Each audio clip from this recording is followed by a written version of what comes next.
સચિન જીઆઈડીસીમાં આવેલી બરફની ફેક્ટરી પાસે રહેતો યુપીવાસી યુવાન પોતાના શોખ ખાતર તમંચો લઈને ફરતો હતો, જેને કુલ ₹25,100ના મુદ્દામાલ સાથે પોલીસે પકડીને ધરપકડ કરી છે.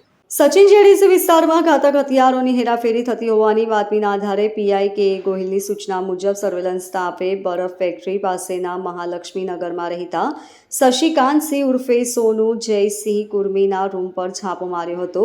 હજુ ગત મહિને મહારાષ્ટ્રના પુનાથી સુરત આવીને જીઆઈડીસીમાં કાપડના કારખાનામાં કામ કરતા શશિકાંતસિંહને પોલીસે પકડી લઈ તેની પાસેથી હાથ બનાવટનો દેશી તમંચો કિંમત ₹5,000, એક નંગ કારતૂસ અને મોબાઈલ ફોન એમ મળી કુલ ₹25,100ના મુદ્દામાલ સાથે ધરપકડ કરી હતી.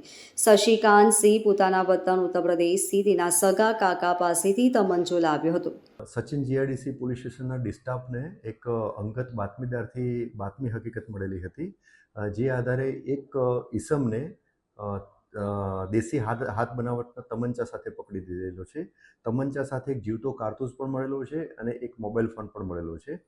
આ આરોપી વિરુદ્ધમાં જે ગુનો દાખલ થયેલો છે એ આરોપીનું નામ છે શશિકાંતસિંહ ઉર્ફે સોનુ જયસિંહ કુર્મી, ઉંમર વર્ષ 20, અને એ અભિમન્યુ મોર્યાની રૂમમાં મહાલક્ષ્મીનગર તરફ બરફ ફેક્ટરી પાસે રહેતો હતો.